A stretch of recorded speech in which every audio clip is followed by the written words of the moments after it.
नमस्कार दोस्तों, मैं सुनील कुमार आपका स्वागत करता हूं आपके अपने चैनल क्या ऐसा होता है। दोस्तों, आप सब लोग बहुत अच्छी तरह से जानते हैं, कल से सावन का महीने का पहला सोमवार है। कल सावन के महीने का पहला सोमवार है। सभी भक्तगण इस सोमवार का बड़ा बेसब्री से इंतजार करते हैं। भोलेनाथ जी आएंगे और न जाने किन किन लोगों की इच्छाएं पूरी होंगी, किन के कष्टों को हरने आ रहे हैं वो, किन की दुखों परेशानियों का अंत होगा। लेकिन उससे पहले अंत तो तभी होगा ना जब भोलेनाथ जी खुश होंगे। तो भोलेनाथ जी खुश कैसे होंगे? वो खुश करने की युक्ति में आज अपने वीडियो के माध्यम से आप लोगों के साथ शेयर कर रहा हूं। भोलेनाथ जी को खुश कैसे करें? इस महीने में 4 सोमवार पड़ेंगे, 4 सावन के सोमवार, और इन 4 सोमवार से आपकी किस्मत बदल जाएगी। अगर मैं आपको बातें बता रहा हूं उनका आप अनुसरण करेंगे, उनको आप फॉलो करेंगे। कुछ ऐसी बातें होती हैं कि हमें जब भी हम व्रत रखते हैं तो उससे एक दिन पहले, जैसे कल सोमवार है तो आज हमें उन सब चीजों का निश्चय करना है, प्रण करना है कि हमें कल क्या करना है और कैसे करना है। वो चीजें मैं आपके साथ शेयर कर रहा हूं। दोस्तों, सावन का सोमवार, और सावन का सोमवार मतलब भोलेनाथ जी को प्रसन्न करने का सबसे बेहतरीन दिन कल है। अब भोलेनाथ जी को प्रसन्न कैसे करें? तो दोस्तों, जैसे कल सोमवार है तो आज मुझे कल की दिनचर्या को पूरी तरह से निर्धारित करना है। मुझे बाबा की पूजा कैसे करनी है, कैसे जगना है, जगने के बाद कितने बजे तक मैं जगूं, उसके बाद मैं पूजा कैसे करूं, उसके बाद पूरे दिन मुझे क्या करना है, ये सारी बातें मुझे आज पहले से ही निर्धारित करनी है अपने लिए। अपने लिए पूजा करो आप तो कुछ नियम, जो कहते हैं ना, कुछ छांट छांट के नियम आप पुराणों से या ग्रंथों से ले सकते हैं, और कुछ चीजें ऐसी होती हैं जो अपनी सहूलियत के लिए होती हैं। अपने नियमों का उनमें समावेश बहुत जरूरी है, क्योंकि दूसरी की चीजों को फॉलो करना बहुत मुश्किल है। इसलिए हम कुछ अपने नियम बनाते हैं, और अपने नियम इसलिए बनाते हैं कि उनके फेल होने के चांस बहुत कम होते हैं। और फिर हम भी ये सोच सकते हैं, यार नियम मैंने बनाया है, ये नियम मैंने बनाए हैं तो ये तो नहीं टूटने चाहिए।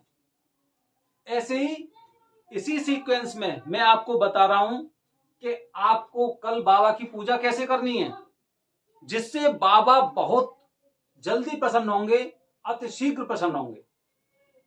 दोस्तों, जब आप आज सोने वाले हैं, करीब 9:30-10 बजे के आसपास जब आप रात में आप सोएंगे, तो 10-15 मिनट कल के लिए निर्धारित करो कि कल मुझे क्या करना है। पूरा आपको सोच विचार करनी है। घर में जो सामान है उसको भी आपको देखना है कि वो पूरा सामान पूजा के लिए मेरे पास है या नहीं है। कौन से सामान पूजा के लिए बहुत ज्यादा जरूरी होता है, मुझे कल क्या करना है। जब आप ये सारी चीजें आज रात में सोच लेंगे तो फिर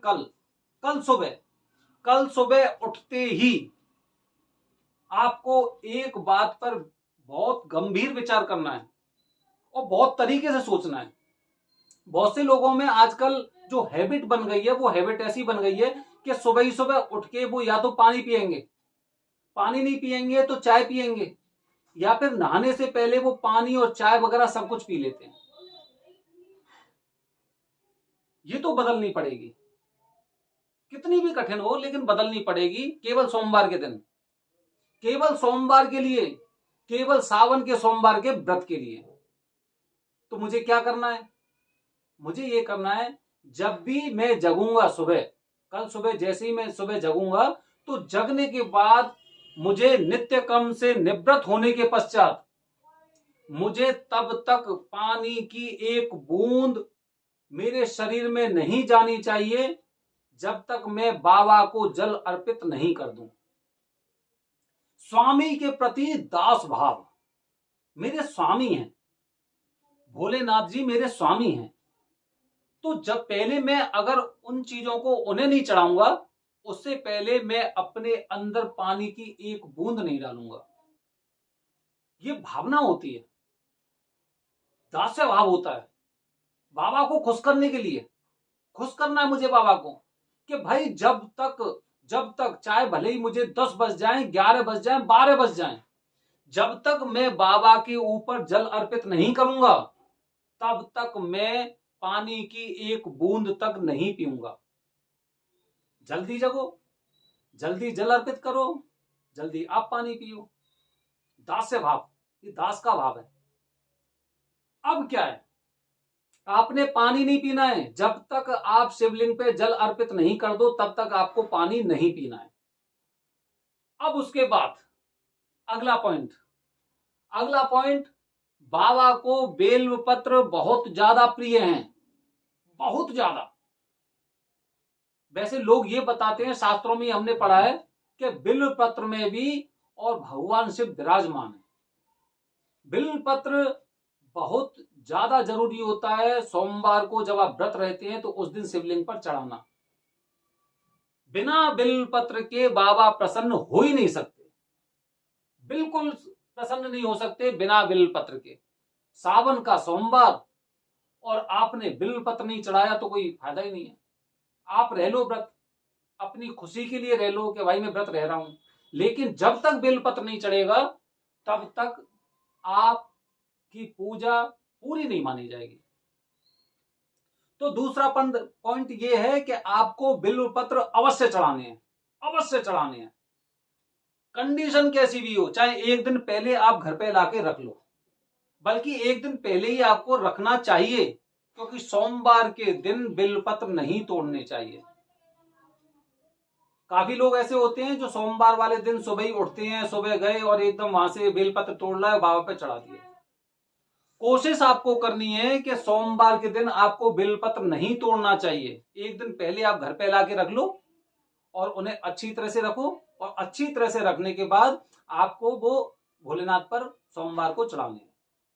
अगला पॉइंट बता रहा हूं, आप बेलपत्र कितने चढ़ा रहे हैं? 1 2 3 4 5। 3 भी चढ़ा सकते हैं, 5 भी चढ़ा सकते हैं। जब आप चढ़ा रहे हैं तो चढ़ाने से पहले आपको क्या करना है? चढ़ाने से पहले आपको उन पर चंदन से, जो चंदन होता है ना, चंदन को घिसके चंदन से उन पर सभी पत्तों पर, एक बेलपत्र में 3 पत्ते होते हैं, सभी पत्तों पर आपको राम लिखना है। सभी पत्तों पर, कोई पत्ता छूट ना जाए, क्योंकि आपने काफी जगह देखा होगा, काफी जगह सुना भी होगा कि भगवान भोलेनाथ जी, भगवान श्री राम के जो उस स्वरूप था उससे इतने प्रसन्न हुए थे, उतने प्रसन्न वो सृष्टि में किसी भी देवी देवता से नहीं हुए थे। और उनके उस स्वरूप को देखने के बाद उन्होंने उन्हें प्रणाम भी किया था। तो जब भोलेनाथ के ऊपर भगवान श्री राम से लिखा हुआ वो बेलपत्र चढ़ाया जाता है तो उसका फल आपको हजारों लाखों गुना मिलता है। उन्हें लगता है कि मेरे राम मुझसे गले मिल रहे हैं। ये मैंने आपको पॉइंट बताया है, ध्यान रखनी है आपको। अगला पॉइंट बता रहा हूं मैं आपको कि जब आप बेलपत्र चढ़ाने के बाद जब जल अर्पित कर रहे हैं तो आप प्रयास करो कि सबसे पहले आप जल में थोड़ा सा दूध मिला लो और दूध मिलाकर और शिवलिंग पर अर्पित करो। जब आप दूध से उन्हें स्नान कराते हैं तो मान्यता यह है कि भगवान भोलेनाथ जी थोड़े से गर्म प्रवृत्ति के, गर्म स्वभाव के हैं, इसलिए जल में मिलाया दूध उन्हें ठंडक प्रदान करता है और उससे वो प्रसन्न होते हैं। बिल्व पत्र भी ठंडक करता है। हम उन्हें अधिकांशतः वो चीज चढ़ाते हैं जिससे उनके स्वभाव में थोड़ा सा ठंडक आए, वो हम पर प्रसन्न हो। ये हम बाबा को प्रसन्न करने की कुछ तरीके बता रहे हैं जो कल आपको करने हैं, सावन के पहले सोमवार को। और अंत में एक और बात कि धतूरा और भांग बाबा को बहुत प्रिय है, बहुत प्रिय है। तो धतूरा भी आपको चढ़ाना चाहिए, अवश्य चढ़ाना चाहिए। अगर आप धतूरा भी अगर उन्हें अर्पित करते हो, उन पर चढ़ाते हो तो भोलेनाथ जी अति शीघ्र प्रसन्न होते हैं। ये मैंने आपको कुछ ऐसे पॉइंट बताए हैं कि कल एक बार आप करके देखना और फिर इसी हफ्ते में आप देखना कि आपके साथ चीजें कितनी सकारात्मक होती हैं, अच्छी बढ़ती हैं। और जब अगले दिन जब आप जगोगे तो ऐसा अच्छा फील होगा बड़ा अच्छा ऐसा लगेगा जैसे कि आपने बहुत अच्छा कोई कार्य किया है। दोस्तों काफी लोग इसमें ऐसा भी कहते हैं कि भाई मैं एक बार खाना खा सकता हूं या नहीं खा सकता हूं, वो लोगों के ऊपर निर्भर करता है। वैसे जब व्रत रहते हैं तो व्रत में आजकल लोग बताने लग जाते हैं कि फलार, और फलार के नाम पर वो अपना पूरा पेट भर लेते हैं, फलार कर रहे हैं। बहुत से लोग तो मैंने ऐसे देखा है जो लोग क्या होते हैं कि खाना खा लेते हैं, सब्जी से खाना खा लेते हैं। तो आपको विशेष रूप से ये बात जरूर याद रखनी है, नमक और मिर्च का सेवन किसी भी तरह से नहीं करना है। अगर आपने किसी भी तरह का नमक और मिर्च का सेवन किया तो वो आपका व्रत है ही नहीं है। आप सोचते रहो अपने मन में कि भाई मैंने व्रत रखा है, लेकिन वो व्रत नहीं है आपका। कहीं से भी किसी से भी पूछ लेना, आपके आसपास का जो ज्ञानी पंडित जी होंगे वो भी बता देंगे कि बाबा के व्रत में कभी भी नमक मिर्च का सेवन नहीं करते हैं। तो कभी इन बातों में ना फंसे कि भाई मैंने तो सेंधा नमक खाया है, मैंने तो काली मिर्च खाई है, मैं तो जन्माष्टमी पे इस तरह का खाना खा लेता हूं। मैं किसी और त्योहार की बात नहीं कर रहा हूं, मैं आपसे बात कर रहा हूं बाबा के सावन के सोमवार की बात। मैंने शिव पुराण में पढ़ा हुआ है कि सोमवार के व्रत में या भोलेनाथ के जितने भी व्रत होते हैं उनमें किसी भी तरह के नमक और मिर्च का सेवन नहीं करते हैं। और दूसरी बात रही खाने की कि भाई मैं क्या खाऊं, भाई मैं पूरी तरह से स्वस्थ हूं तो एक दिन में बिना खाए रह सकता हूं, बिना खाए रह सकता हूं। जो खाने की चीजें बताई है ना, खाने की चीजें सनातन धर्म में शुरू से उनके लिए बताई हैं जो उन सब चीजों पे डिपेंडेंट है। जैसे कि बच्चे हो गए, छोटे छोटे बच्चे, भूख लगती उन्हें, उन्हें थोड़ा सा कुछ फल वगैरह दे दिए, फल से वो थोड़ा सा वो ठीक रहते हैं, वो बार बार भूख भूख कहते हैं। कुछ पेशेंट होते हैं, बीमार लोग, भाई उनको तो जरूरी है दवाई खानी, उनको जरूरी है उनके लिए। कुछ बुजुर्ग लोग हैं, उन्हें भूखा नहीं रख सकते। तो ये खाने की चीजें जो बताई गई है ना, वो उन लोगों के लिए बताई गई हैं जिनके लिए बहुत ज्यादा जरूरी है। बच्चे हो गए, बूढ़े हो गए, बीमार हो गए। मैं स्वस्थ हूं तो एक दिन तो बिना खाए मैं रह सकता हूं ना। व्रत वही है।